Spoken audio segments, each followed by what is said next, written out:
Howdy folks, it's your buddy JP again. I am on another adventure, this time a little bit closer to home, and this is significant because it's a solo trip. You know, I was sitting there editing film and reviewing my YouTube career, if you will, and it occurred to me, I can't remember the last time I just got outdoors by myself and relaxed a bit.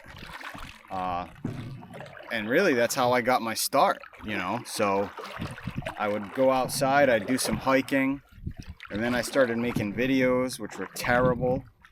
Then I started doing a little bit of paddling. My first solo trips were on lakes.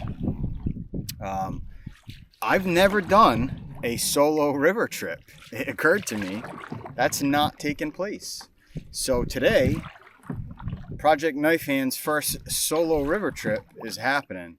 Now I say that, but it's a local river.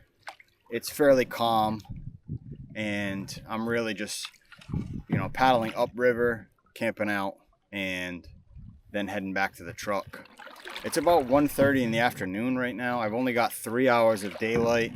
It was a very quick last-minute idea. I threw some stuff together and hopped in the truck. So short ride to get here, half hour or so, and cue the plane. Half hour or so and paddling upriver. I've tossed my gear in the boat, taken a couple casts. I'm not far from the campsite. I'm not really sure if I'm gonna pass it and do a little more exploration and then come back and set up camp, or if I'm just gonna do it now. Either way, we're on the water and having a good time. So stick around and cross your fingers we get us a trout. Let's go.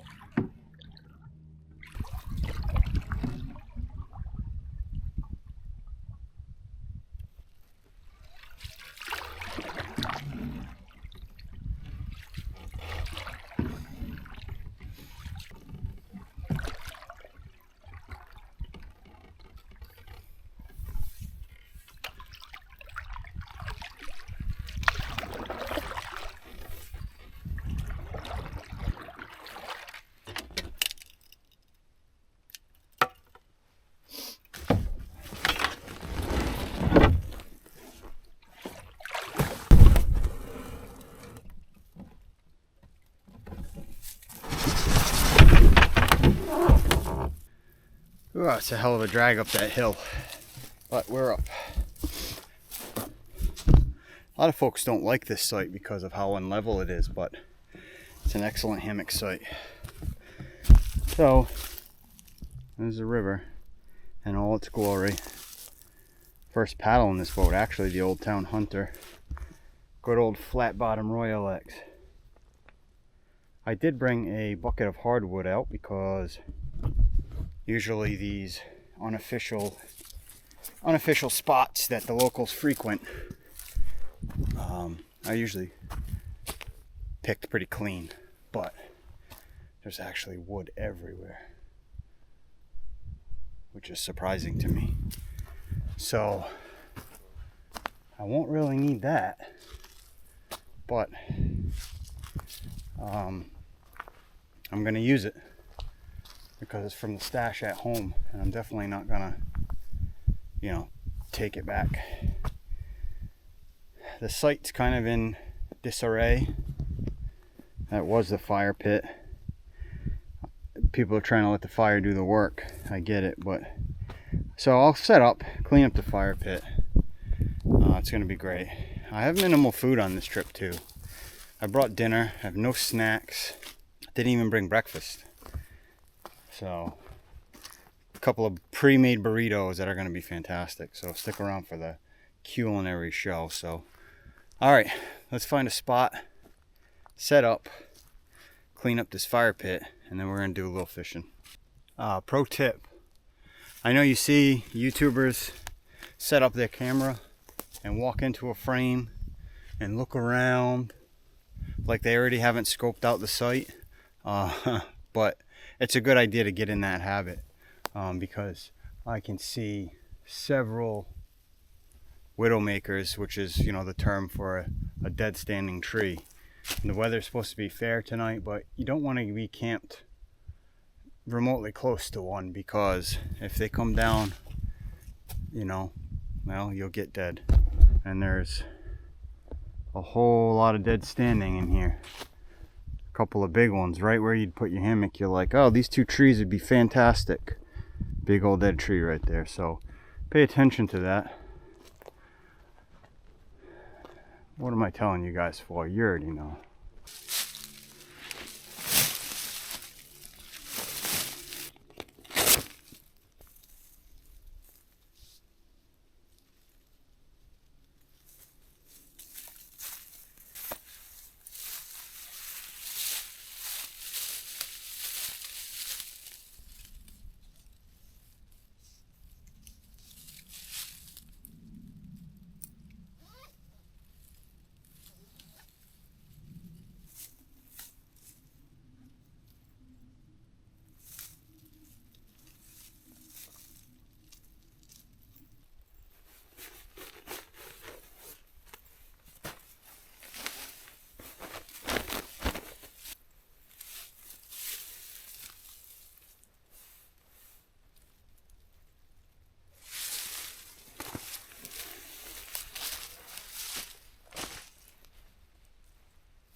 So a quick tour of the accommodations before I throw the tarp over it.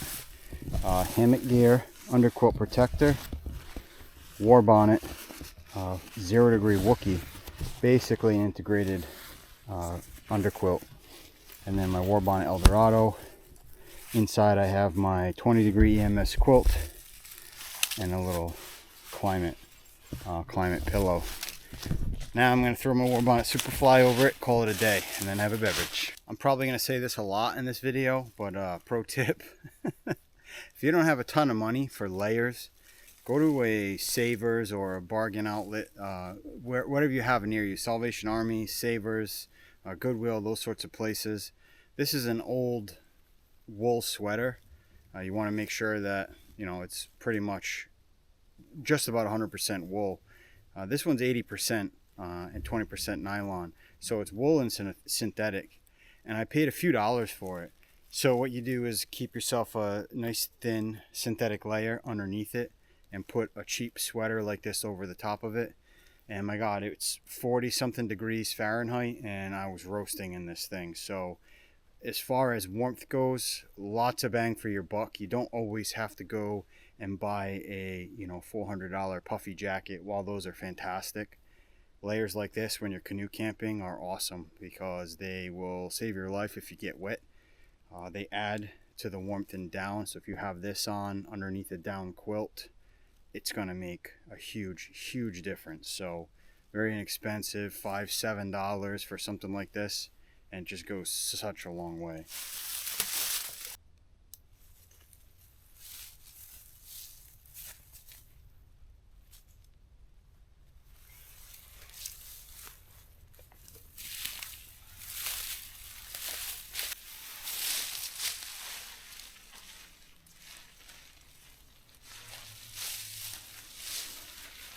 Alrighty folks, there's home for the night.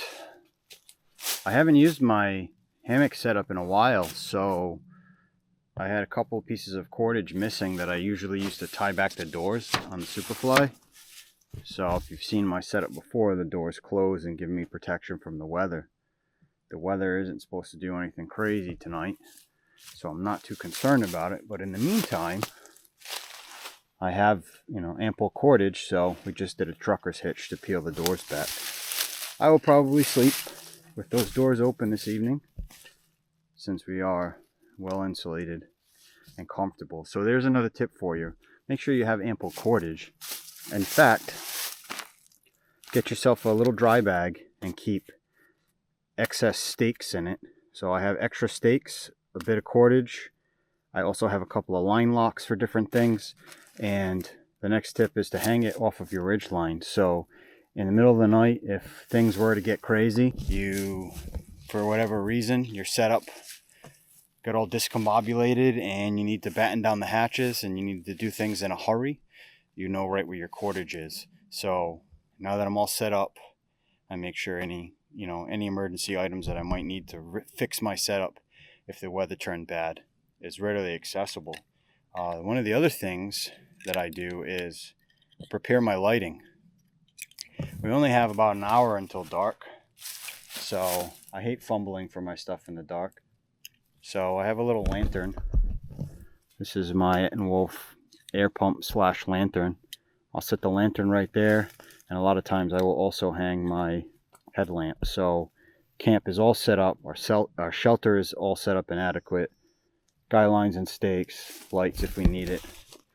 Now I'm gonna set up my chair, take a couple casts, and I actually have some bevy material in the cooler, but we are not going to, there's no ice or anything in there because it's 30 something degrees right now. So that's basically just a lunchbox. I'm actually going to take them out of the cooler so they cool. The cooler is going to insulate it. So there's another tip for you. This is fun, isn't it? Coolers work both ways, right? So if you're winter camping, you can carry a small cooler and keep beverages and water inside the cooler, and that will help keep it from freezing. So don't put any ice in there. You just put your food in there and you put your beverages in there and water bottles, things of that nature, and it'll keep them from freezing. It's basically just like a giant koozie. Normally, I just have my Nalgene's in them, in the koozies, but I have that cooler, so everything's just in there. Some beverages, water, won't freeze on you. It is supposed to dip below freezing tonight, so that's why we have that. Let's continue.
One of the other things we're doing on this trip is using a stick stove. So I didn't bring any stove or fuel, so I've got my hardwood, which I don't even need because of all the stuff that's on the forest floor.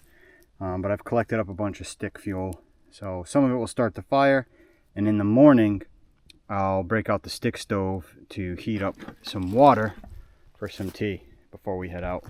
We have to check the refrigerator to see if beverages are ready. Oh, they're getting there. They're getting there. There's another pro tip for you. The old stick wedge refrigerator. Thought I'd switch it up this evening a little bit. These are Jameson ginger and lime sodas. Brought 2 of these and a little bit of my whiskey. I'm not going nuts. I'm out here by myself, having a good time relaxing. So let's see how they are. Not bad, they're pretty good. Not overly sweet. I should start a cocktail review channel with all the cocktail reviews we do out here. They're not too sweet, and they're 7%, so like a stiff IPA.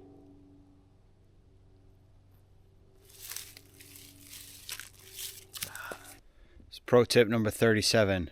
How can you tell if a standing tree is dead? If you push it and it falls over, it is in fact dead, and you can burn it. You can thank me later.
This probably isn't necessary. I could just take the pan and chuck it right on the rock or something, but give me a little bit more control. So we'll put this bad boy in here. We're gonna get dinner cracking. So for dinner tonight, I've got a couple of burritos. So here's another pro tip for the evening. If you want to simplify things, especially when you're cold weather camping, having stuff that doesn't require any prep or cleanup is excellent. So I made a couple of bean and rice burritos.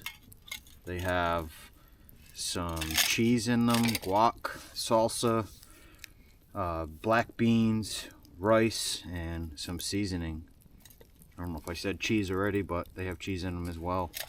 I got 2 of these bad boys. So when it's cold, you make stuff like this. So everything's simple, ready to go and done. And if I had to, I could just eat this because everything is cooked already and it's all veggies. So it keeps for quite some time, and protein, carbs, you know, all that good stuff. It's just a great all-around meal, and it's already done. So that is, of course, awesome.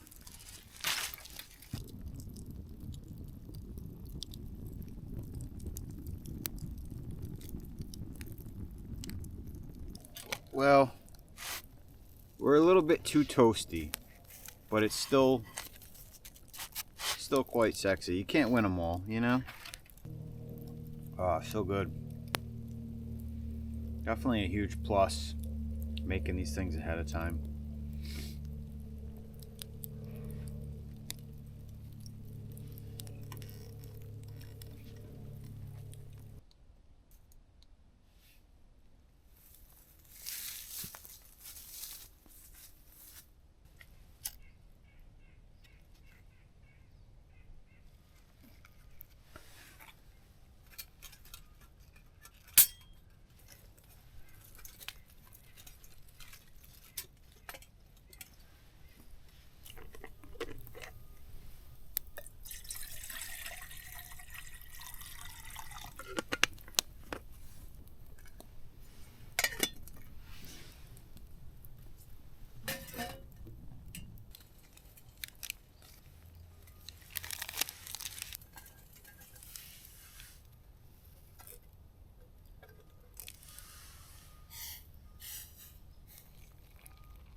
Alrighty folks, we're about at our takeout, and once I get closer the road noise is really going to pick up, so I figured I would take this opportunity to say goodbye. If you got anything out of the video, if you found it entertaining, it was a fun night. That was the goal. I wanted to get out, relax a little bit by myself, and have a good time. So if you had a good time with me, make sure you hit the like button, subscribe to the channel, use the new hype feature in the comments, all that good stuff. Really trying my best to keep things entertaining and to grow the channel. You know, are they exactly pro tips? Not really. Are they helpful? Probably. Was it fun? Yeah, I had fun. And that's all that matters, right? So I'm going to go ahead and say goodbye, and thank you again for hanging out, and I'll see you in the next adventure.